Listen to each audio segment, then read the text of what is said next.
My name is Emma Assam.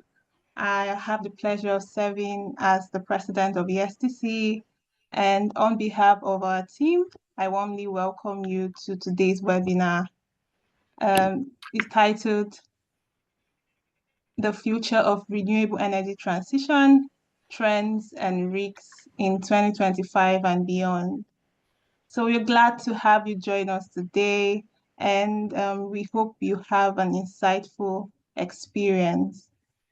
Just to point out, this webinar is being recorded. I know we've received a notification to that regard. Yeah, it's recorded. Thank you so much for your understanding. Okay, so before we begin, allow me to briefly introduce the SDC to you. The Young Energy Specialist and Development Corporation, ESTC, is a youth-led organization based in the Netherlands, dedicated to empowering students and young professionals to actively shape a just and sustainable energy future. Through research projects, events such as these, and strategic partnership, ESDC fosters knowledge sharing, leadership, and collaboration within the energy and sustainability domain. So if you fall within any of these categories, we'll be delighted to welcome you to our growing community as a member. You can sign up via our website and also follow us on our social media platforms, LinkedIn, Instagram, Twitter, and Facebook to stay updated on activities and events and opportunities too. Okay, so the purpose of the webinar today is to basically discuss and explore emerging trends, developments in policy making, and key challenges in shaping the future of renewable energy, along with the role of youth in carrying out this transition. So it's now my pleasure to introduce our distinguished panelists for today. The first on our list is Esme Macmillan. Esme is a passionate climate justice advocate with the UK Youth Climate Coalition, focused on policy, system change, and youth empowerment. A second panelist for today is Miracle Adeniton. Miracle is the past president of ESTC and a project management expert passionate about using tech solutions to support the energy transition. Our third for today is Rahul Mishra. Rahul is a future energy leader with the World Energy Council, Netherlands, and a strategy professional focused on industrial decarbonization across Europe. And the last, but not the least, is Federico Barbieri. Federico is a co-founder and president of the European Youth Energy Network and an experienced policy expert who has worked with the European Commission and the International Renewable Energy Agency, IRENA. It's a pleasure to have you all here with us. Thank you for joining us today.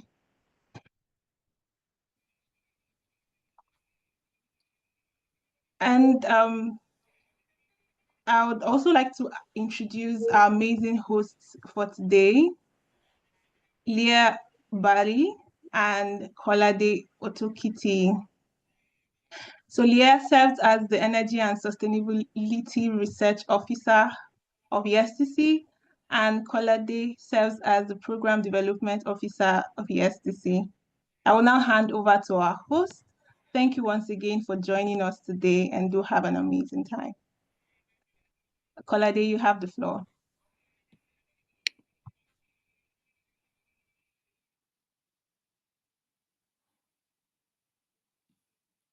Thank you, Emma. Before we start, I would like to share some few housekeeping rules. First, please keep your microphones muted at all times. Then you can use the question and answer or chat box for your questions. We will be reading them as you post them and be responding accordingly. You would also participate actively in Mentimeter and question and answer section. Please, we want to encourage you to post key insights on social media with the hashtag YesDC Energy Transition as we move on. Next slide, please. Yes, so before we begin, let's take a moment to reflect on the theme of today's discussion. Please open Mentimeter by scanning the QR code you have on your screen and share the first word that comes to mind when you think about the future of renewable energy. Your responses will be displayed in a word cloud.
We are still expecting more responses from you guys.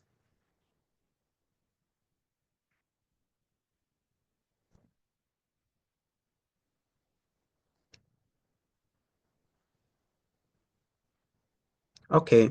Thank you to everyone who participated in the Mentimeter. It is inspiring to see words like sustainability, cleaner world, community, green, sustainability, innovation, phasing out fossil fuel, well-being, efficiency, colorful sodium batteries, energy security, future sustainable, and the likes. Thank you. You can continue sharing your thoughts when you think about the future of sustainable energy. And to build on your responses, let's begin with a quick icebreaker for our panelists. In one sentence, what excites you the most about the future of renewable energy? Esme, let's start with you. Hi everyone, it's great to be here today. My response to this would be what's exciting about renewable energy is the opportunity to do energy differently. So there's a lot of innovation, the opportunity to do energy locally, and the opportunity to do energy justly. Because when we're talking about renewable energy, it's not just from a climate or a carbon perspective, but we can also move away from a lot of other social and environmental injustices. Thank you, Esme. Talking about environmental injustice, I think that is a very powerful start. And now let's hear from the rest of our panel. Federico, you are up next. What do you think? Thank you. So I don't have a sentence. I have three things. First, jobs. With renewables, we're going to have 18 million more jobs by 2050. And I think all the politicians, like when you hear we're going to create new jobs. Second, we're going to have energy independence. We have seen how much being independent is important after the Russian invasion of Ukraine. And also in a global stability, the more you're independent, the better. And is also related to increasing energy security. And last, which I think, is the most important for me, is the people-centered energy transition. So more renewable means also an energy transition that is closer to the people, that is decentralized, and so it's owned by the people. Thank you, Federico. Jobs, independence, and people-centered transition, I think they contribute so much to the acceptance and buy-in of renewable energy transition from even the people themselves and also policymakers. Rahul, how about you? Thank you, Kolade. Excited to be here. I think Federico covered a lot of things that excite me about renewable energy. But one more thing that really excites me is that it does not need too many infrastructure going forward. Like, it can be localized. As Federico said, we don't need to put more grids. We don't need to have more transmission line. It can be, if we need to put a solar PV in Africa, we can do that. In India, we can do that. We don't need further investment on that. So that's really one aspect that really like about renewable energy. Okay, great response, Rahul. And finally, Miracle, we would love to hear your take on this. Yes, thanks, Kolade, and hi, everyone. Nice to meet you all. Yeah, so for me, I will see the future of renewable energy from the sustainability dimension, right? Because of our consumption, our current consumption model. So based on our current approach in which we are consuming resources, we will not be able to cater for our future generation. So renewable energy for me, it's a second chance. It's more of like the second chance opportunity that we have to be able to create a sustainable future for the next generation. Oh, thank you, Miracle. And to all our panelists, thank you for your brilliant reflections. Then we would like to, like with the energy in the room, we can now proceed to our first topic of the day. And I'm going to start with Miracle this time around. Miracle, based on your experience, what are the most exciting emerging technologies transforming the renewable energy space right now?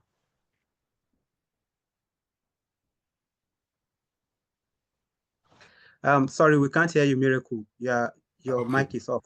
Yes, yeah, thanks for that. So yeah, so what we are seeing right now is we all know that we are in the fourth industrial revolution, and what characterized this paradigm with the fourth industrial revolution is we have AI, we have advanced technologies that are now being incorporated into renewable energy. So talking about efficiencies, how can we create more efficiencies in energy generation and also energy distribution, right? So, and all this is going at a very rapidly rate that even, it's very difficult to catch up with the way you keep getting new innovations. For example, in terms of battery efficiencies, for example, this is one of a major breakthrough that is kept.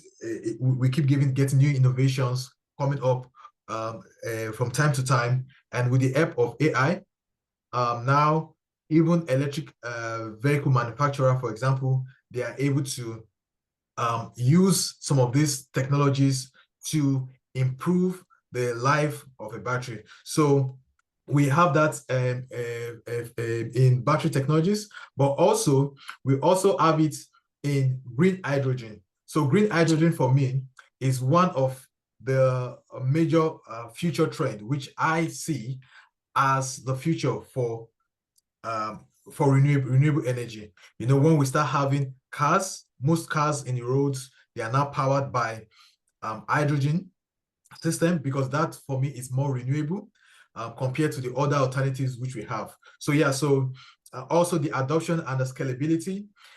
We are now seeing, what we are seeing right now is investors are also consciously making business cases out of these technologies, and also policies are in place needs to also be strengthened to ensure that these new technologies that are coming up, they are also adopted in a sustainable and safe manner. So for me, I will say, with the adoption of AI and technology into renewable energy, I think it's improving the efficiencies in terms of battery capacity, but also in the area of hydrogen. Okay, thank you, Miracle. Yes. I think one of the key message is the fact that as we are moving towards renewable energy or a green energy transition, we are also experiencing rapid changes in the technology landscape that could accelerate renewable energy transition. I like the fact that you mentioned battery efficiency, and I think another key message from this is adoption and scalability. because it Yeah. is important that these innovations go beyond their niches and enter the mainstream for Yes. wider use and wider applicability. Thank you for your response, Miracle. So moving forward, I would like to direct this particular question to Federico. Federico, as someone with deep experience in energy consultancy, how are recent policy shifts influencing renewable energy investment and transition? I think Miracle mentioned policy briefly, but I would like you to expatiate on this topic. Thank you. Yeah, thank you, Colade. So I have good news and I have bad news. So do you want to hear first the good news or the bad news? So this is my question. Good news. Let's no, let's start with the bad and then we go with the good one. So at least Okay. we finish. Yeah. Um, so I mean, you are all aware in the situation we are. We are in very complex geopolitical. Bad news first, as Emma suggested. Um, so policies are made so to create robust and supportive environment for renewables. I mean, policy that support renewables. And of course, policy works in a theoretical world, right? You suppose, okay, everything is gonna go right, and this policy will deliver. The reality is different. So we have seen, for example, COVID had a big impact on the demand. For example, there was a huge drop in demand. Then the Russian invasion of Ukraine um, caused the gas prices to spike, and of course that had a big impact on the consumption of Europe, on the gas consumption of Europe. Of course, those were not possible to forecast, and so these recent trends have caused some negative shifts in the development of renewables. If you read some newspapers, you might have seen that some big oil and gas companies like BP, Shell, and Equinor are now reducing the investment and goals on renewables. Don't let that scare you, okay? Because this just means that they are reassessing their targets, and still there are oil and gas companies on which the main business is oil and gas. And of course, given the unpredictability in the short term, the high oil prices, they've just readapted their business case and their business strategy. But this doesn't mean that renewables are not, let's say, on the rise. So I'm gonna go now. This is the bad news, but the good news is that this year, for the first time, renewables will overtake coal production, like electricity produced from coal for the first time. And you can find this data on the International Energy Agency report, which was just published. And you can clearly see the green line that overtakes the coal. And it will keep rising. Unfortunately, coal and gas are still stable, and we hope that they will decrease in the future. But what we can see that most of the new installations come from renewables. And coming to the policy, of course, the role of policymakers is to create a good environment for the renewables to thrive. And if you're around Brussels or you follow the news around February, you might have heard two things. One is the Clean Industrial Deal, and second is the Affordable Energy Action Plan.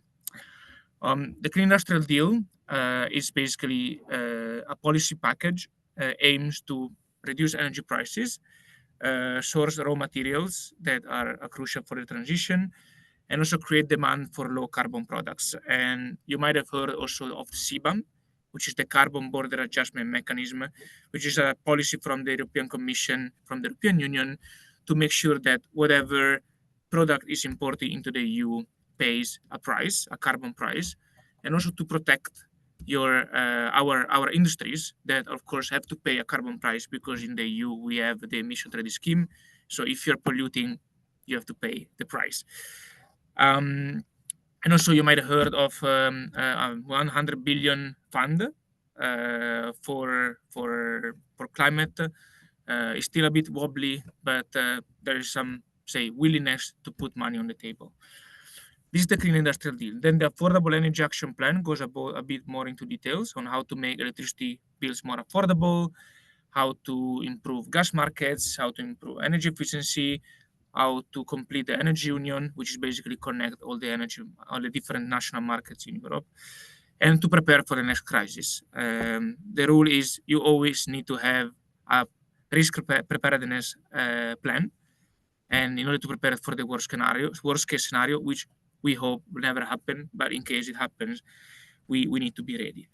And so, and to conclude, I mean, in my work at the European Energy Network, of course, we focus on policies that target youth, for example, energy poverty, renewable energy communities, and we want to demonstrate how these policies affect youth and how youth can contribute to those policies. While in my job, which is at Energy Traders Europe, I work more on the bigger picture and on the electricity market and carbon market regulation. And what I can say now, I mean, there is a lot of discussion of let's improve the electricity market, let's improve the gas market, but we have one of the best functioning electricity and gas market in the world, which leads to 34 billion euros of saving, and this is a report by ACER, which is the Agency of Cooperation for Energy Regulator. So yeah, my message is positive. The market is not perfect; it can be improved. But if we could still keep the light on, and during the crisis, it's also because the market worked. Prices were high, but it was a sign of scarcity. And now we are diversifying because, yeah, one of the biggest mistake that you should never do is never get the same product from just one buyer. And in this case, was Russia. We had 40% of gas, 30% of coal, which of course was not ideal. So yeah, be positive. We are slowing down a bit on the renewables deployment, but it's still a rising deployment, and we might not hit the target, but still targets are good to set the objectives and so that investment can follow. Thank you, Federico, for those valuable insights. I appreciate the fact that you mentioned the need to diversify renewable energy sources as a way to move forward.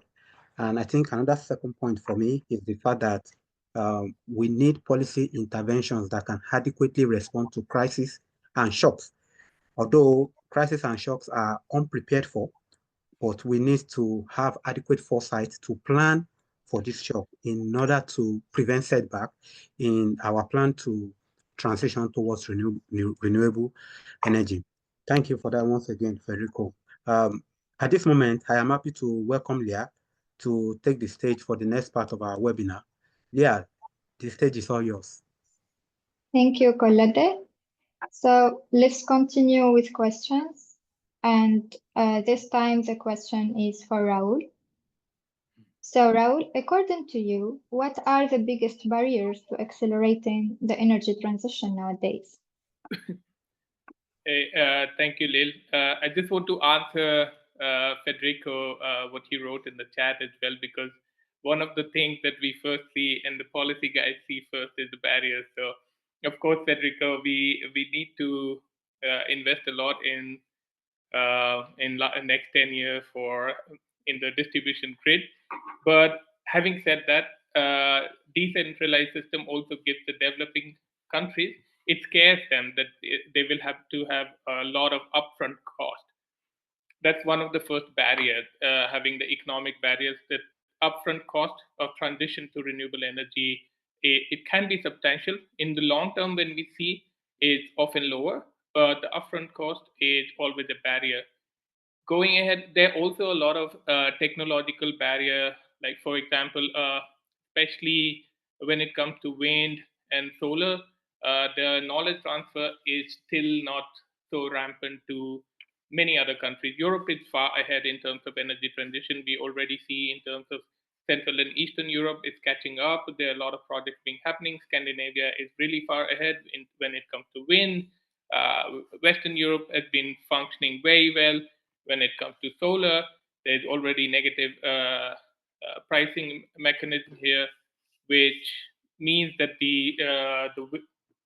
there's already renewables are functioning very well, and electricity market is adapting very well. when it comes to also like a bit of policy and regulatory barriers, I would say a lot of countries, they still have favoritism for fossil fuel. The policies in the countries are still favoring, and that becomes a really big barrier to adoption of renewable. It When it comes to, I mean, you must have seen protests in Germany and also in Austria, because they are, I mean, it's really baffling for me, but there's still diesel car going on. Diesel is one of the most polluting fuel that there could be, and it's already banned in one of a few developing countries, but it's still not banned here. But it can be a barrier when it comes to people used to using it for a long time. So it has to really come from the policy too, and also it's about social and behavioral barrier. When we say, if people don't have incentive for using energy efficient products, energy efficiency in their home and in their offices and in the environment that they're living, it can become a really, really big barrier. And then going ahead, we also have really big infrastructure barrier. Having said that, what Federico mentioned, we need to invest a lot in grid, because the grid is still not stable enough to get. We are already having scenarios where the grid is full and the renewable electricity that is surplus and it cannot be taken into the grid. So we need to make sure that the infrastructure come ahead. But having said that, there are a lot of barriers for renewables, but how we can overcome those barriers. At World Energy Council, we talk about three perspectives, which is we call energy trilemma. Having energy security, reliable and uninterrupted energy supply, energy equity, which is accessibility and affordability of energy for all the citizens, and also having our energy where it has minimum environmental impact on production and also on consumption. So we give a framework how exactly we can overcome all the barriers. First of all, it's definitely about accelerating the technological innovation.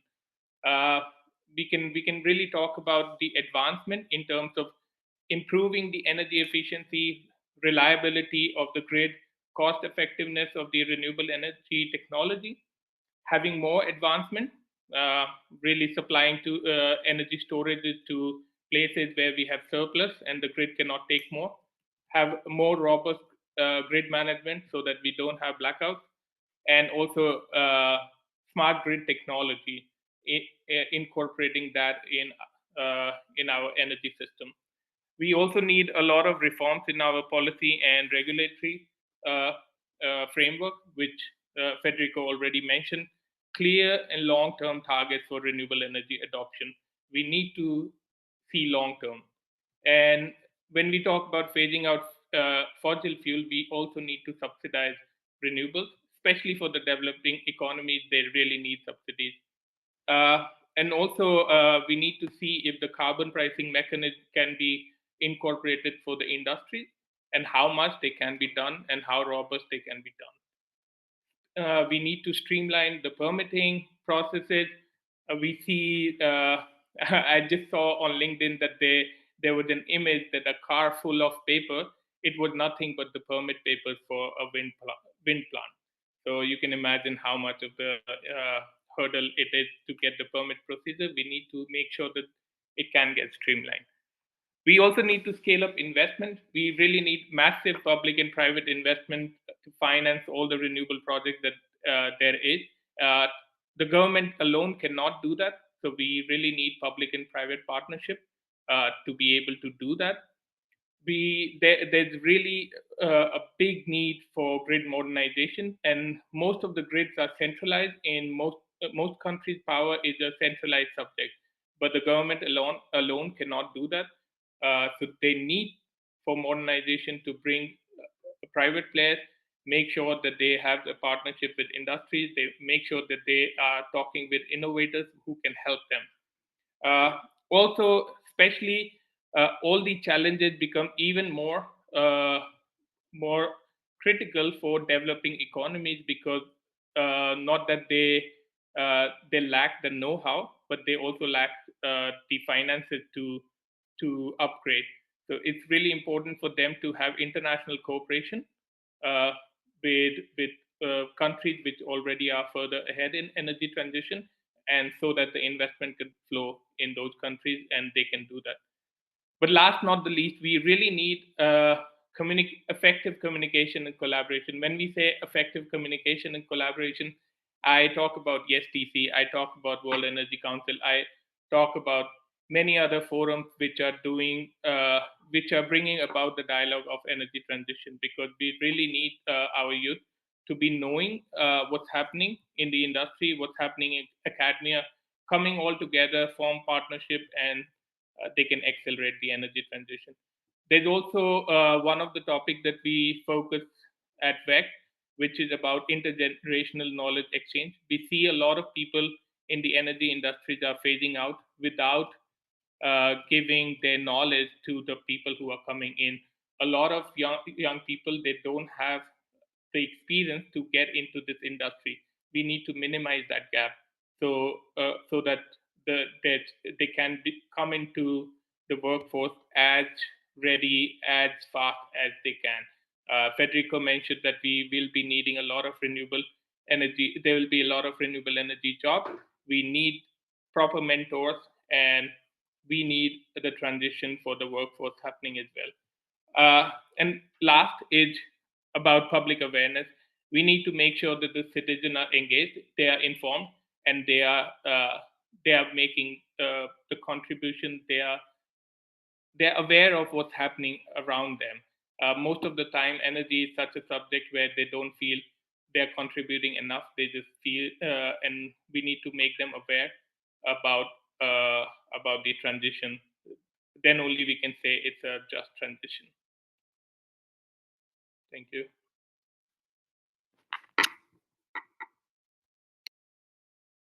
Thank you, Raul, for these interesting ideas.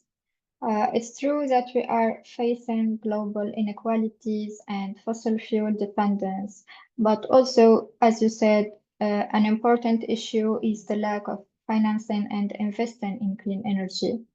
Overcoming these barriers, as you mentioned, can be done by innovating and scaling up investments and infrastructure, and also by sharing knowledge with others. So, guys, please post your question in the chat. We'll address them during the Q&A section. Thank you. So now, let's move on to the next activity, which will be a Menti about how are you guys contributing to the energy transition. So please scan this QR code or use the code below and take a moment to think about how you're part of the change, whether you're learning, working, or simply spreading awareness.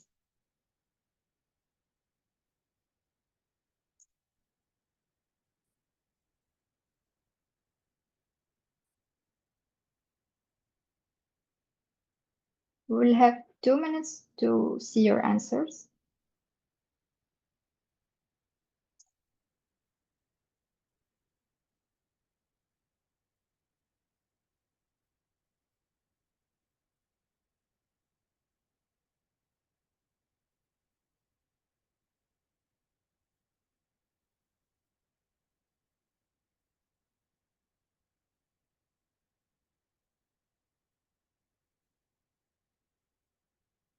Great. We have a lot of answers here.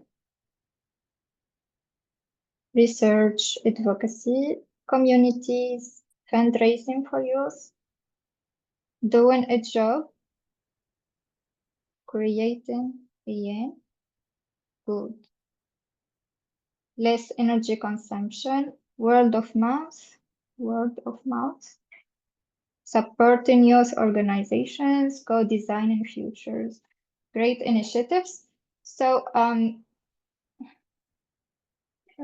living a sustainable life.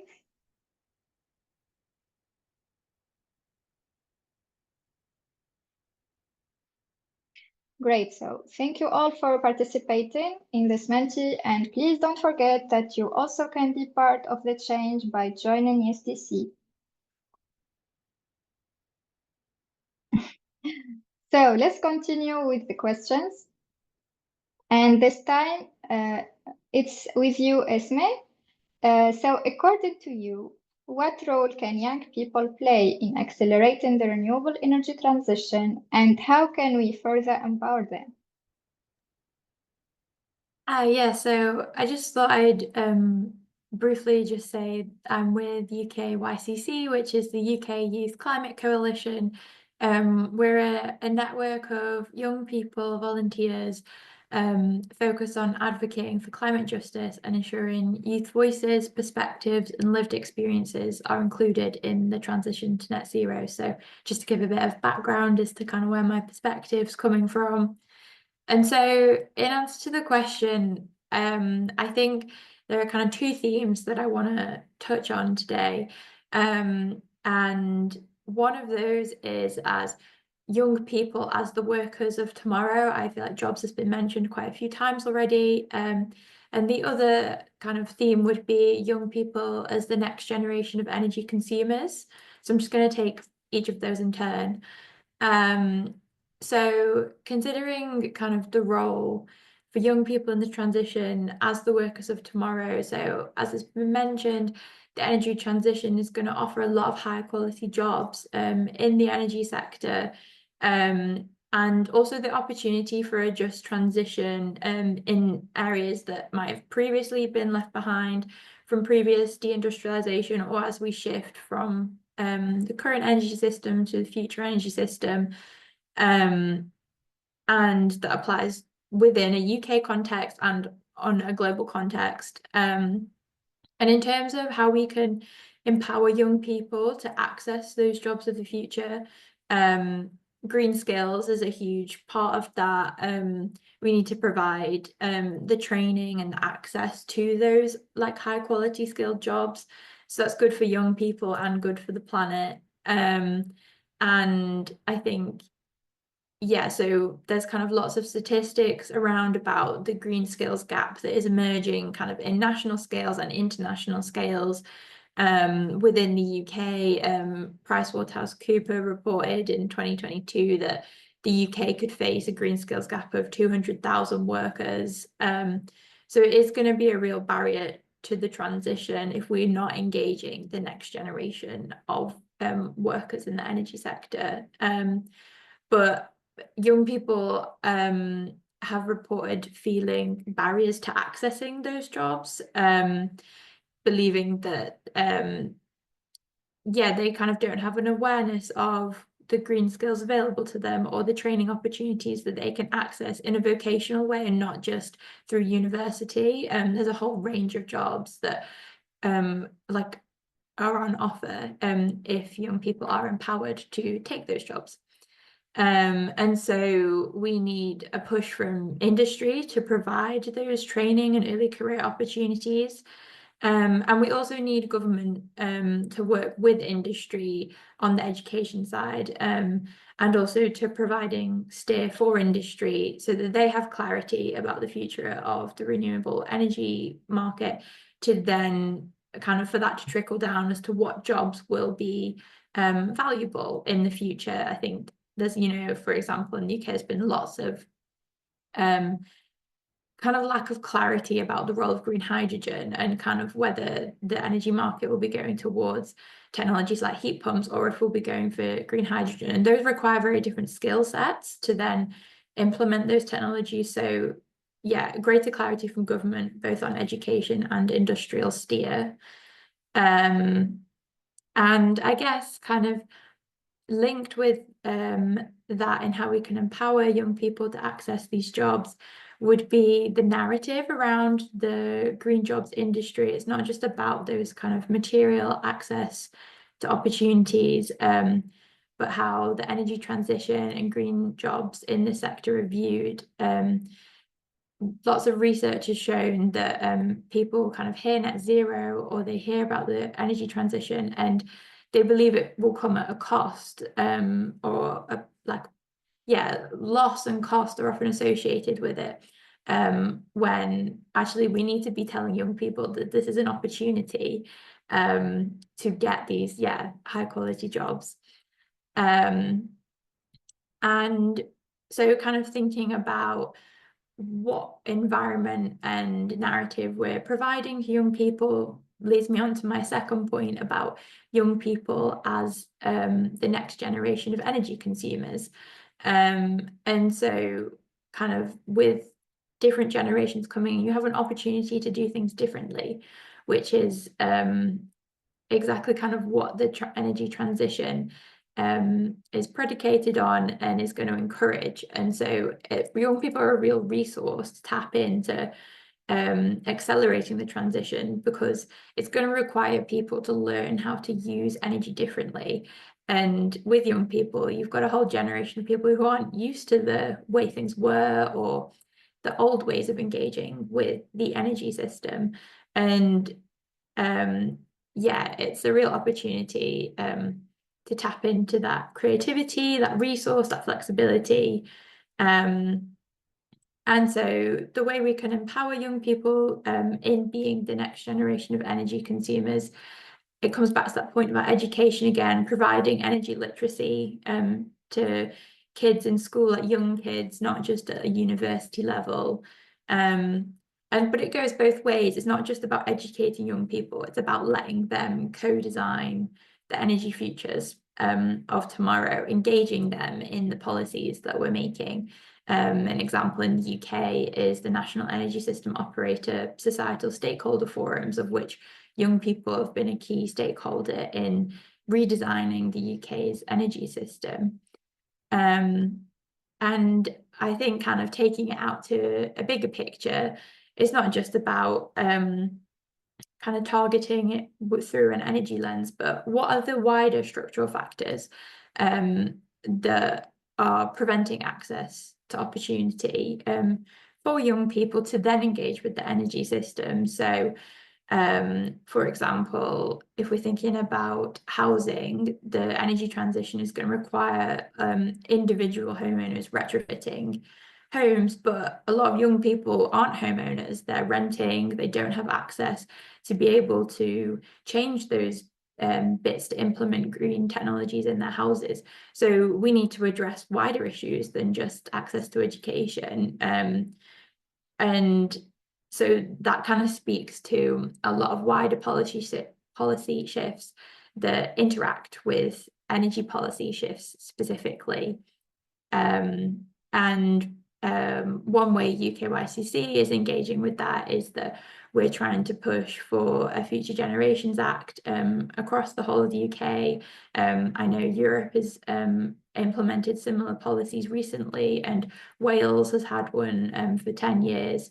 But those kind of bigger picture policies are really going to help support the transition to green energy futures, because they it's like having those policies in place that prioritize green energy and young people being involved in that, as well as protecting young people and allowing them access to the energy abundance that we have had, and also not just young people, sorry, but future generations as well. And so there are kind of big picture policies and smaller picture policies that both are for young people and that young people can co-design and get involved with. Great, thank you, Ismay. So youth can contribute by participating in initiatives, advocating, and also maybe leading community-based projects, and empowering them by provide training and providing, as I mentioned, access to opportunities and mentorship is important in order to accelerate this energy transition. So guys, please don't forget to write your questions in the chat. We will respond to them during the Q&A session. And now it's time to have a reflection. So Kolade, the floor is yours.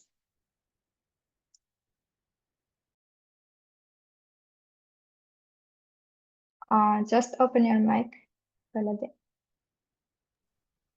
Oh, Thank you, Lilia, and thank you to all our panelists. We are very grateful to have you on board. But for the reflection, we would like to start from Esme. Given your work with the UK Youth Climate Coalition and your role in the Policy and Advocacy Working Group, what gives you hope for the future of renewable energy? Yeah, so what gives me hope is that, as I mentioned before, the energy transition represents an opportunity rather than a cost. And that through tackling greening the energy system, we can unlock not only a lot of other decarbonisation efforts, so it'll tackle transport emissions, it'll tackle food emissions, for example, but a lot of other social issues like job security and fuel poverty. And as I think has been mentioned before, the renewable energy adoption happened faster than people expected. And so that provides a lot of hope when it can seem like a humongous task that's not going to happen quick enough. We've kind of proved that it can happen quickly. And so that gives me hope for the future of renewable energy. Oh, thank you, Esme. How about you, Federico?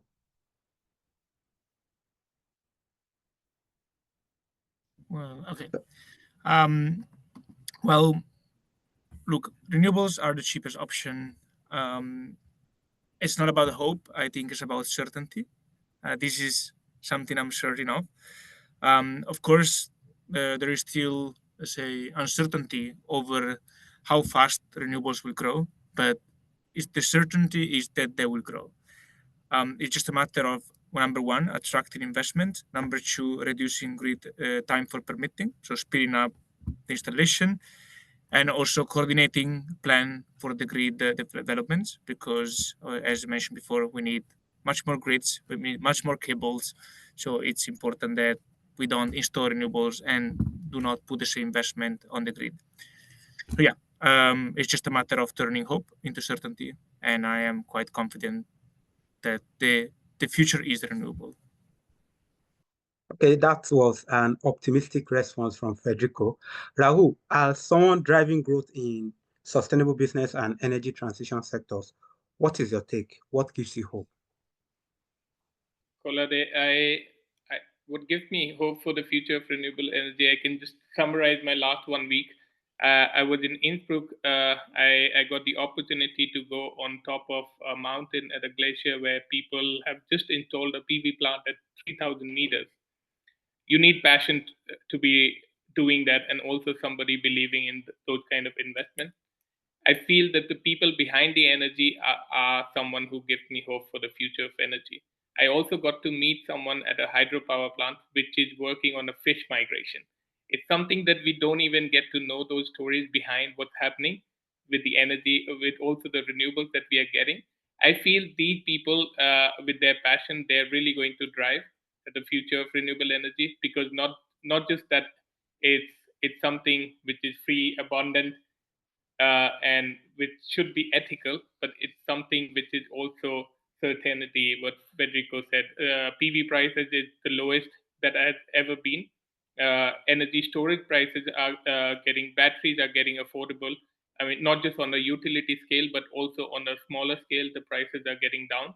So I feel it's just about time that it will be measurable with other modules as well. And when there's a business case, there's a hope, because the business drives this world. So I feel there's a lot of hope for renewables, and there's a lot of business case as well. Oh, thank you, Rahul. And finally, Miracle, your work not only focuses on innovative technology, but also on ensuring affordability and access. What gives you hope for the future of renewable energy? Thank you. So if you want to look at the future, right? So to see the future, the best way is to look at the past and the present. Then we can clearly see the future. But also, if you want to see the future, we need to also use the iceberg model, right? So behind the surface, what are the things behind the surface that can guarantee that we have a future with renewable energy? The first one I would say is the innovation. Now, what we are now seeing is a bottom-up led innovation, which is as a result of awareness.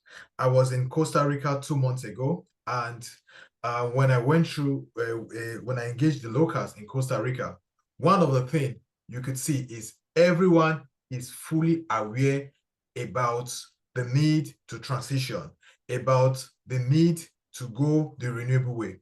And what this consciousness is bringing about is bringing about a change of lifestyle, is bringing about a change of how we do things. And with regulations on the government side, putting in policies in place, for example, in terms of the mix of energy consumption. So this is also bring about a paradigm shift in terms of how we generate and we consume energy. And with this put into play, we also have AI models right now that is helping us in terms of monitoring energy generation and seeing which is the best mix for you to use for a particular use case. And what this is resulting into economic viability, which is the most important thing right now. Because one of the main key constraints towards the adoption of renewable energy is for the economic concerns. But with the level of innovation we are having right now, with the level of sophistication in terms of technology, it's making renewable energy affordable for the households. And the last part which I want to touch on is also sharing. So technology has also made it possible for a sharing of innovations. So even on social media, you see people are able to put out their frugal innovation out there, and other people can also adopt it.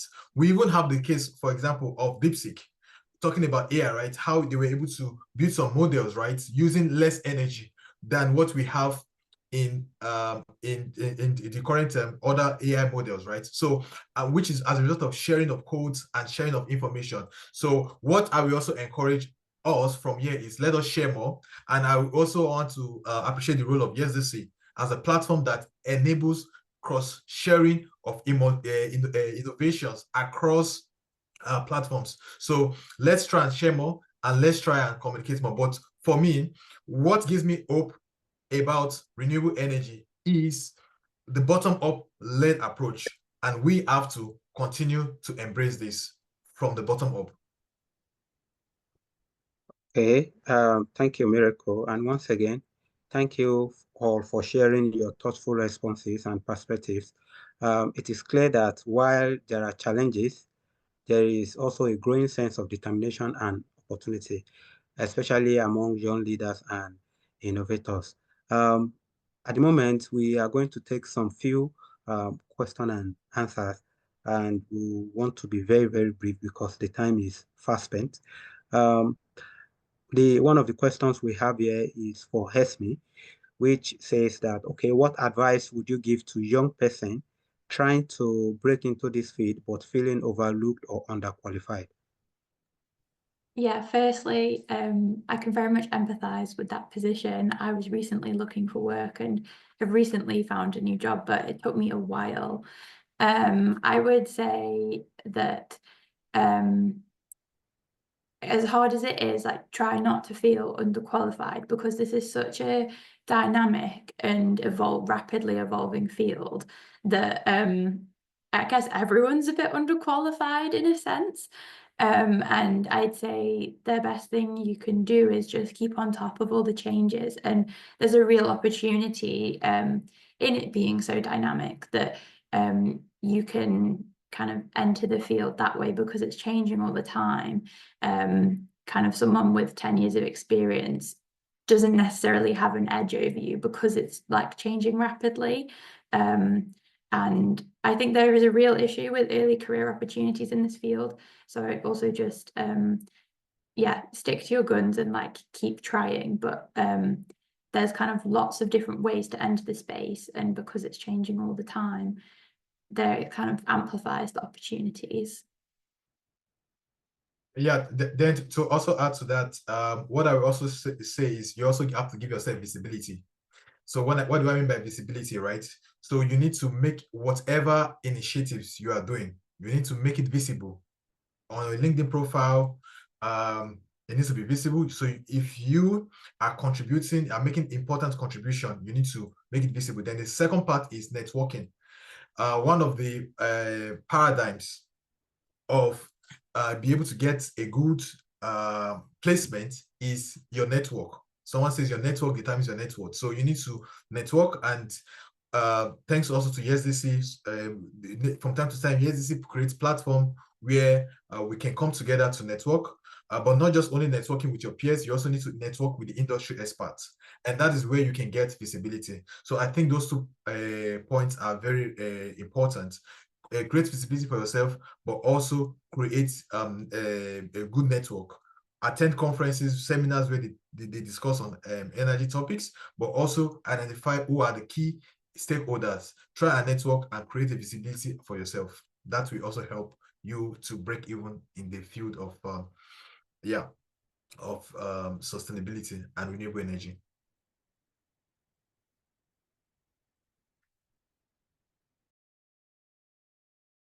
I think you are muted, Kola. Oh, thank you, Miracle, for reminding me. So I said thank you, Esme, for your perspective and insight. This question goes to Rahul, and the question is, how are governments ensuring that the push for renewable energy also strengthens their local supply chains, especially in the light of current uncertainties surrounding global value chains?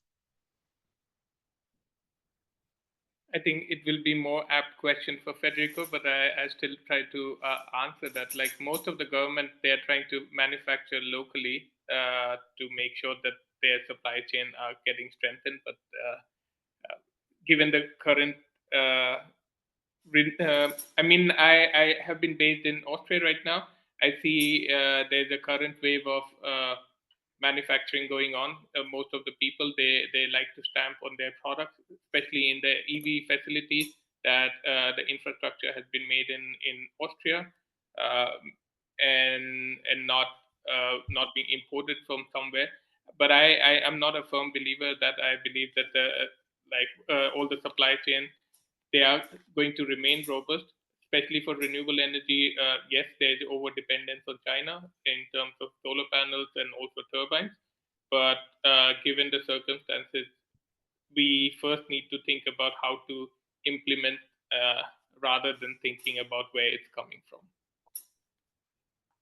Okay, thank you, Rahul. There is another question here that is open to all participants, I think so. So, okay, I think this question also goes to Rahul. So, since our audience are mostly students, do you know any industry/academia partnership which students can look out for to contribute to renewable energy transition? Sure. In Netherlands, they are already a new energy coalition, which is based in Groningen, and they're partnered with industries, they're partnered with academia, they're also partnered with a lot of policymakers, and you can look them out. They're doing a lot of interesting projects. I mean, and actually, if you go to their academy, you can also do some studies and get some credit for the studies that you do. If you're based out of Netherlands, you can actually get credit for doing all their project work. And they also have really interesting partnerships where you can actually visit and see physical infrastructure. And also us, the next time World Energy Council in the Netherlands is organizing Energy Connect, we take students to partake in going to physical infrastructure. So I will make sure that I share that with ESTC.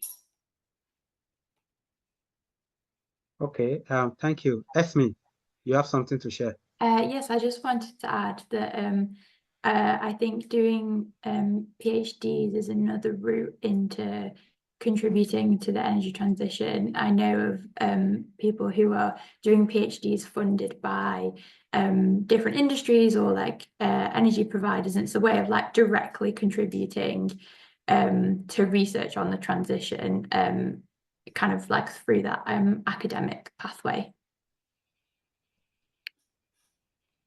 Okay, thank you for that.